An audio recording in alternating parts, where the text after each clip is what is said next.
အားလုံးမင်္ဂလာပါခင်ဗျာ ACTC မြန်မာမှာကြိုဆိုပါရစေခုတစ်ပတ်ပြောပြချင်တဲ့အကြောင်းအရာကတော့ကျွန်တော်တို့ဒီ profile ဆွဲသားရမှာ design profile ဖြစ် change tempo နောက် PVI elevation စရှိသည့်တို့ကိုထည့်သွင်းပြီးတော့ဆွဲသားနိုင်တဲ့နည်းလေးဖြစ်ပါတယ်အဲဒါဆိုတော့change tempo တွေ PVI elevation တွေကိုဘယ်မှာရေးသားရမှာလဲဆိုတော့ကျွန်တော်တို့က test file လေးမှာရေးသားပြီးတော့အဲဒီ test file ကိုခေါ်ယူအသုံးပြုနိုင်မှာဖြစ်ပါတယ်ဘယ်လိုအခြေအနေမျိုးတွေမှာအသုံးပြုနိုင်လဲဆိုတော့ရှိပြီးသား design တစ်ခုကိုပြန်ပြီးတော့ create လုပ်ချင်တဲ့အခါပေါ့နော်သို့မဟုတ်မိမိရဲ့အထက်အရာရှိကသို့မဟုတ်ဒီ design auditor ပေါ့နော်သူကနေပြီးတော့ကျွန်တော်တို့ကိုဘယ် change မှာတော့ဘယ်လိုလေးပြင်လိုက်ဆိုပြီးတော့ပြောတဲ့အခါမျိုးမှာဒီချက်လက်လေးတွေကိုထည့်သွင်းသုံးပြီးလို့အဆင်ပြေမှာဖြစ်ပါတယ်အဲဆိုတော့သူရဲ့ရေးသားမယ့်ပုံစံကတော့ကျွန်တော်တို့ change tempo space PVI elevation စသဖြင့်ဖြစ်ပါတယ်အဲဆိုဒီလက်ရှိပုံလေးကိုလေ့လာကြည့်မယ်ဆိုရင်ကျွန်တော်တို့ရဲ့ design elevation ကဘယ်မှာစသလဲဆိုတော့110ကနေစတာဖြစ်ပါတယ်110ကနေစပြီးတော့0မှာ110ပေါ့နော်0မှာ110ဒီမှာဆိုရင်285မှာဆိုရင် P1 elevation က112ဖြစ်ပါတယ်เนาะ P1 elevation က112အဲ့မှာ curve length ရှိရပေါ့เนาะ curve length ကတော့50ထည့်ထားတာတွေ့ရလိမ့်မယ်နောက်ပြီးတော့ရင်385မှာတော့104.3ဒီအချက်လက်လေးတွေကိုကျွန်တော်တို့မှတ်သားပြီးတော့ test file လေးတစ်ခုအနေနဲ့ပြန်လည်ဖန်တီးပြမှာဖြစ်ပါတယ်အဲဆိုတော့ဟုတ်ပြီကျွန်တော်တို့ test file ခေါ်ဖို့အတွက် window R နှိပ်ပြီးတော့ကျွန်တော် command box မှာ notepad လို့ရေးလိုက်မယ်ပေါ့နော် notepad ဖွင့်လာရင်ကျွန်တော်တို့ရေးရမယ့် format လေးကိုအရင်ပြန်ပြီးတော့ပြောပြပါမယ်ရှေ့မှာဘာရှိမလဲ change ကြည့်ပါမယ် change ပြီးသွားရင် space ခံမှာပေါ့နော် space ပြီးသွားရင်ဘာရှိမလဲကျွန်တော်တို့ P1 elevation ရှိပါမယ်ဟုတ်ပြီအဲဆိုတော့ကျွန်တော်တို့ကဒီမှာ enter တစ်ချောင်းခေါက်လိုက်မယ်เนาะဒီမှာသူ့ရဲ့0 space သူ့ရဲ့ PVI elevation က block ကနေစလဲဆိုတော့110ကနေစ110ဟုတ်ပြီเนาะပြီးသွားရင်ကျွန်တော်တို့က change က295အဲဒါဆို enter ခေါက်ပြီးတော့နောက်တစ်ချောင်းဆင်းမယ်เนาะ295 space area က112 enter ခေါက်ပြီးတော့နောက်တစ်ချောင်းဆင်းမယ်နောက်ထပ် PVI location တစ်ခုကိုကြည့်မယ်เนาะအဲဆိုဒီမှာအဓိက control ဖြစ်တာက PVI elevation နဲ့ change နဲ့ပေါ့เนาะ change ကဘယ်လောက်ဖြစ်မလဲ395 PVI elevation က104.3 enter ခေါက်ပြီးတော့နောက်တစ်ချောင်းဆင်းမယ်နောက်ထပ်ဒီတနေရာမှာ425မှာအဲဆိုတော့ change က425 PVI elevation ကတော့104.3မှာเนาะဆက်ကြည့်သွားမယ်595 PVI elevation က109 enter ခေါက်ပြီးတော့နောက်တစ်ချောင်းဆင်းသွားမယ်เนาะဟုတ်ပြီအဆုံးသတ်ရောက်သွားပြီပေါ့အဆုံးသတ်ရောက်သွားတဲ့အချိန်မှာကျွန်တော်တို့ကဘယ်လောက်နဲ့အဆုံးသတ်ထားလဲသူ့ရဲ့ဒီက design profile လေးကို click နှိပ်ပြီးတော့ geometry editor လေးကိုဖွင့်လိုက်မယ်เนาะ geometry editor ဖွင့်သွားရင်ဒီဘက်က panorama ကိုဖွင့်ပြီးတစ်ခါကြည့်လိုက်မယ်အဲဆိုတော့ကျွန်တော်တို့ကဒီမှာဘယ်လောက်မှအဆုံးသတ်ထားလဲဆိုတော့900မှာ elevation ဘယ်လောက်နဲ့ဆုံးသတ်ထားလဲ115.6အဲဆို speed ခံပြီးတော့115.6ဟုတ်ပြီဒါဆိုရင်ဒါကကျွန်တော်တို့ရဲ့ကူးယူဖန်တီးလိုက်တဲ့ data ပေါ့နော်ဟုတ်အဲဆိုတော့ကျွန်တော်တို့ကဒီမှာ curve လေးတွေပါနေတာတွေ့ရမယ်အဲဒီ curve တွေကကျွန်တော်တို့ဘယ်လိုထည့်မလဲဆိုတော့ကျွန်တော်တို့ကဒီမှာနောက်ထပ် space ခံပြီးတော့ဒီမှာက curve length ပေါ့နော် PVI Kaflan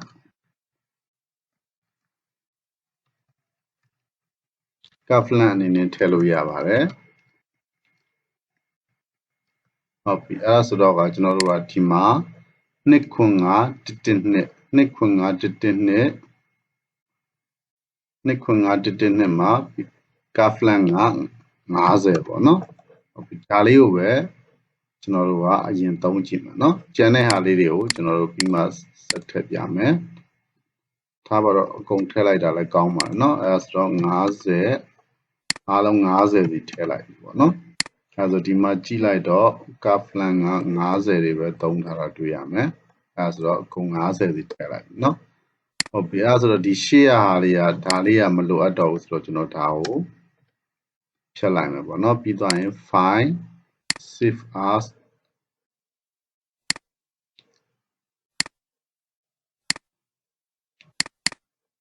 SM27 မှာကျွန်တော်ဒီမှာ test to profile ပေါ့နော် test to profile ဆိုတဲ့နည်းလေးနဲ့ညီနဲ့ save လိုက်မယ်ဒါက test document အနေနဲ့ပဲ save မယ်နော် save as အနေနဲ့ save လိုက်ပါပြီအားလုံးပဲဒီမှာ test to profile နဲ့မြင်တွေ့ရတယ်နော်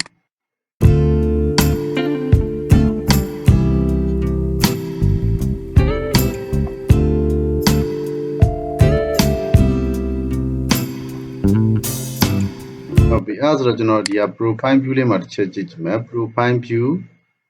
property ထဲမှာဝင်ကြည့်မယ်ပေါ့နော်အဲ့ဒါဆိုတော့ဒီမှာသူဆွဲထားတဲ့ profile တွေကြည့်ရလိမ့်မယ်ဒီမှာ OGL layout 4ဒီနှစ်ခုပဲရှိတယ်နော်အဲ့ဒါဆိုတော့ကျွန်တော်တို့ဒီမှာ Sona က test file လေးကိုဒီထဲကိုဘယ်လိုပြန်ဆွဲသားမလဲဆိုရင်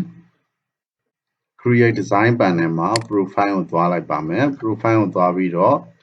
create profile from file ပေါ့နော်ဒါလေးကိုရွေးလိုက်မယ်ဒါလေးကိုရွေးပြီးသွားရင်ကျွန်တော်တို့က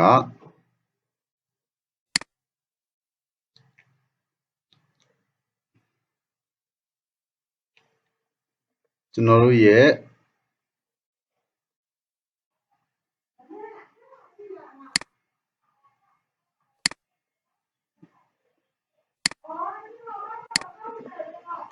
ွန်တော်တို့ရဲ့လေ့ကျင့်ခန်း folder လေးပေါ့နော်လေ့ကျင့်ခန်း folder လေးကိုကျွန်တော် share လိုက်မယ်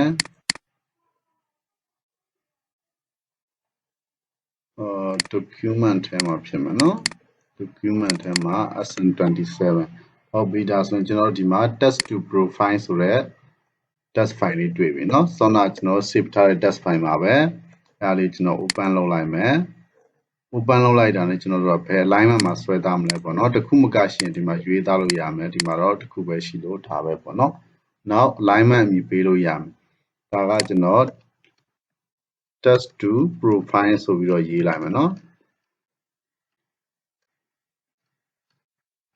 test to profile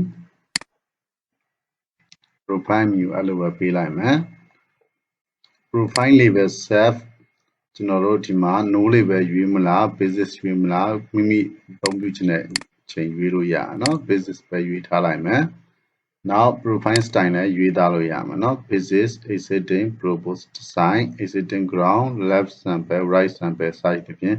ဒါတော့ကိုဖန်တီးထားတဲ့ရှိရင်ရှိသလောက်ပေါ့เนาะ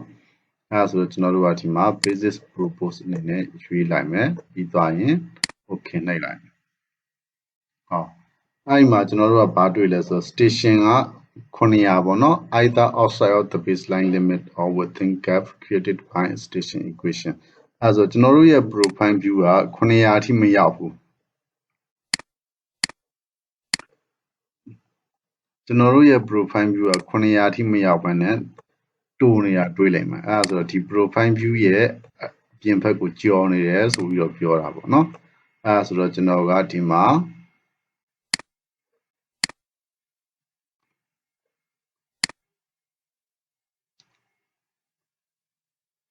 profile ကိုဒီ900အထိရောက်အောင်ဆွဲသားလိုက်ပြီအဲဒါဆိုတော့ကျွန်တော်ထပ်ပြီးတော့ import လုပ်ကြည့်เนาะအဲတော့ create design panel ကိုသွားမယ် create profile from file ကိုရွေးမယ်ပြီးသွားရင်ကျွန်တော်တို့ test to profile txt ကိုယူမယ်ပြီးသွားရင် txt to profile faces. Okay. Either outside of the baseline limit or within gap created by station equation. As Rokatiali would chap yanchime, Rupine view property when me or Betty's family, Punia Naza loud is well, I'm no. Punian sang out of Yava, Punian sang. Dia service profiling at doing a dueling, no? As Rotiga alignment to the alignment lay. Alignment to Punia Shisakon. Okay. As Rokunia Shisakon service ကကျွန်တော်တို့ဒီမှာတိုးနေတယ်ပေါ့နော်အဲ့ဒါဆိုတော့ကျွန်တော်ဒီကဘလောက်နဲ့ဆုံးတတ်ရင်ကောင်းမလဲဆိုတော့ test file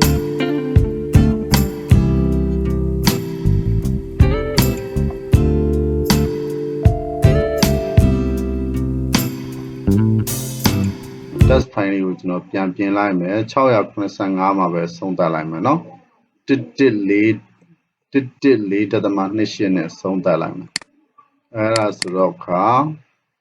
900အစား685 114.28နဲ့ဆုံးတတ်မယ်114.28နဲ့ဆုံးတတ်မယ် okay and save လိုက်ပြီပေါ့နော်အဲဆိုတော့ကျွန်တော်တို့ထပ်ပြီးတော့ import လုပ်ကြည့်မယ်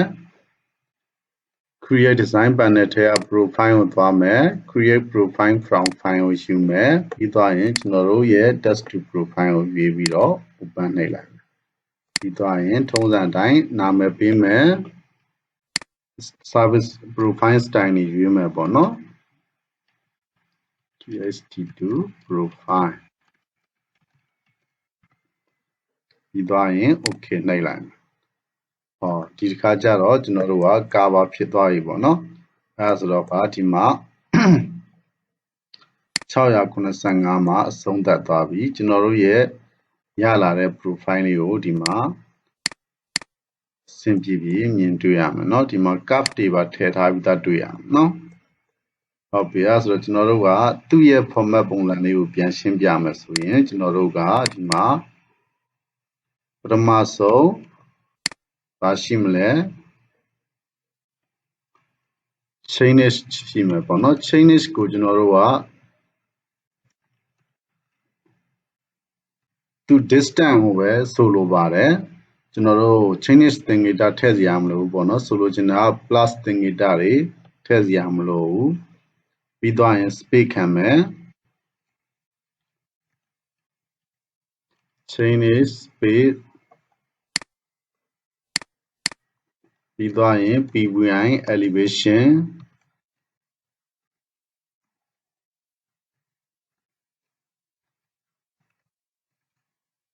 နောက်ထပ် space ခံမယ်ပြီးသွားရင်ဘာလာမလဲကျွန်တော်တို့ curve length ရှိခဲ့ရင်ကိုယ်အသုံးပြုချင်တဲ့ curve length ပေါ့နော် vertical curve length ဖြစ်ပါတယ်ဟုတ်ပြီအဲ့ဆိုရင်ကျွန်တော်တို့ကဒီမှာဒီပြီးသား design profile တစ်ခုကိုပြန်လည်ဖန်တီးခြင်းတဲ့အခါမှာဖြစ်စေသို့မဟုတ်မိမိရဲ့ design ကိုတယောက်ယောက်က comment ပေးလို့ဘယ် changes လေးမှာဘယ်လောက်ကတော့ပြင်လိုက်ဆိုပြီးတော့ပြောတဲ့အခါမှာဖြစ်စေဒီလို test file လေးအနေနဲ့အလွယ်တကူရေးသားပြီးတော့ထည့်သွင်းအသုံးပြုနိုင်မှာဖြစ်တယ်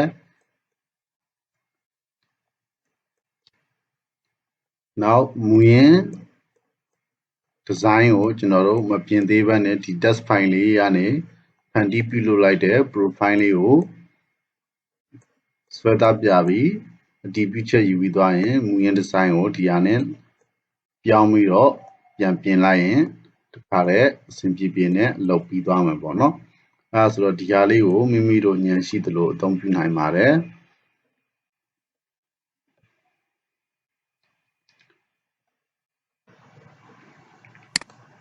နောက်ထပ်ဘယ်နေရာတွေမှာအသုံးပြုလို့ရအောင်မလဲဆိုတော့ကျွန်တော်တို့ဒီ design changes ရှိတဲ့နေရာတွေပေါ့နော်ဆိုလိုချင်တာဒီ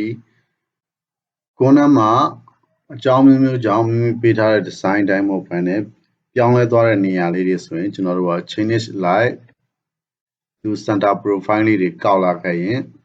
ကျွန်တော်တို့ကဒီကပြောင်းလဲသွားတဲ့ changes နေရာလေးကိုပဲရိုက်ထည့်ပြီးတော့အသုံးပြုလို့ရမှာဖြစ်ပါတယ်ဒါဆိုရင်ကျွန်တော်တို့ရဲ့ဒီ aspect design ပြန်ဖော်တဲ့အချိန်မှာဒီလို text to profile နည်းလေးကိုအသုံးပြုလိုက်ရင်ပုံမလွယ်ကူမြန်ဆန်မယ်လို့မျှော်လင့်ပါတယ်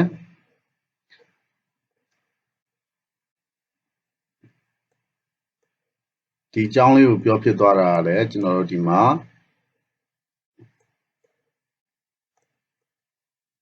ကိုယ်နဲ့မှာ design အပြောင်းလဲဖြစ်သွားတဲ့အခါကျတော့ကျွန်တော်ဘယ်လိုပြင်ကောင်းမလဲဆိုပြီးတော့တယောက်ကကြံ့တောင်းလာတဲ့အတွက်ဒါလေးကိုသူ့ကိုကျွန်တော်ပြောပြရင်းနဲ့ဆက်ပြီးတော့ဒီအကြောင်းအရာလေးကိုဒီဗီဒီယိုဖိုင်လေးလုပ်ဖြစ်ခြင်းဖြစ်ပါတယ်ကြည့်ရှုပေးခဲ့တဲ့အတွက်အားလုံးကိုကျေးဇူးထူးပဲတင်ရှိပါရခင်ဗျာနောက်တစ်ပတ်ဒီမှာလည်းဘယ်လိုအကြောင်းအရာမျိုးလေးတွေကိုဆက်လက်တင်ဆက်ပေးသွားမလဲဆိုတာကိုစောင့်မျှော်ကြည့်ရှုပေးကြဖို့အတွက်အားလုံးကိုမေတ္တာရပ်ခံပါတယ်နောက်တစ်ပတ်ကြာမှပြန်တွေ့ကြမယ်နော်